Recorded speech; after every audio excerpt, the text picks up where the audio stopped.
Okay, what I want to show you is depth of field inside of Photoshop and depth of field in regards to 3D rendering.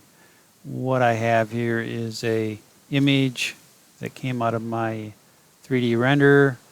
This is the raw render that uh, came out of the package. I've added a little curve to it and boosted up some of the colors just a little bit. Uh, Also, what came out of the 3D package was what we call a depth map. You can get all kinds of buffers out of your 3D package. I usually get a depth map, a material map, and an object map. Uh, but for this demonstration, all we need is that depth map. So to get started here, what we want to do is, first of all, let's go ahead and just make a duplicate of this so uh, we won't end up ruining the original. So we just get our duplicate, and next thing we want to do is to make a select this and make a copy of this and go into your channel panel and add that right into this channel here. Okay, because this channel is what is going to be used to get our depth information. So let's go back to the channel here, I call it chair in the room. We'll turn this off, and we'll go ahead and we'll fire up the lens blur. Here we go. And you can see already we have a blur. Now the blur is being based off this alpha here, the one that we loaded in earlier. So there's no alpha, so it's just a constant blur, which obviously is something we don't want. So we want to use that alpha, that one that we created earlier. Now that looks pretty good. But now wait a minute, what if I wanted the chair to be blurry and this to be clear? You can just shift click on the area that you want to be in focus.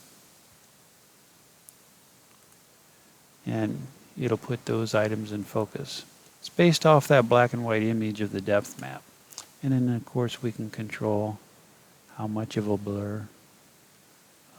And then there's also an invert button here to controls how much of a blur you get. And then here's some other controls for we can blow this white out if we want. We don't really want to do that, but we can.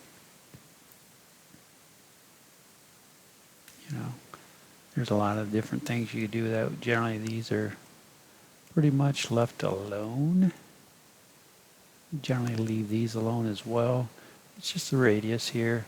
Want a nice little blur, not too much. You don't want to lose everything because you spend a lot of time working on that back there.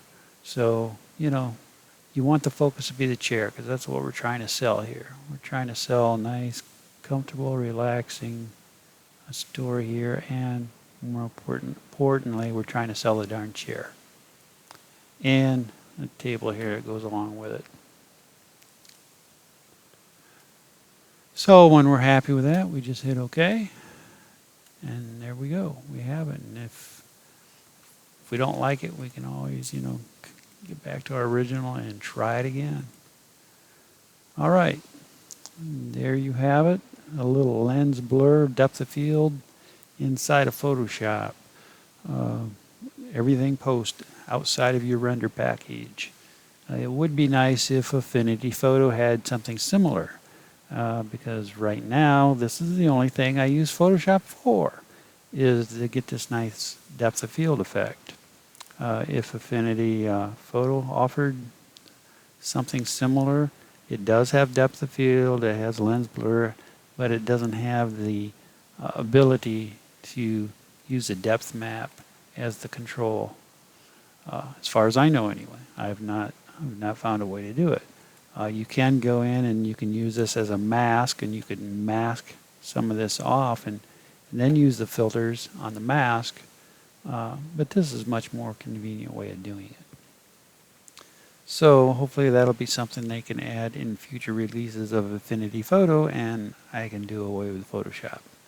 Not that I'm paying for Photoshop, but you know, I have CS6, so it's perpetual license, and I have no intentions of going the monthly route. So anyway, this is how you do it. It's a nice way to do it outside of your render package, because you do it inside your render package and you're generally stuck with what you get.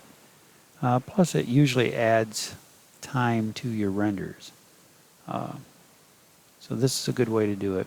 And you can also do the same effect in After Effects or in HitFilm or any compositing package. You can do the same thing with animation. You know, you'll run off a string of depth maps as well as a string of renders, and you can use the depth map information to do depth of field. So same technique, just different application, and you know, one's for stills and one's for, you know, animations. So there you go. I hope you found this helpful. Later.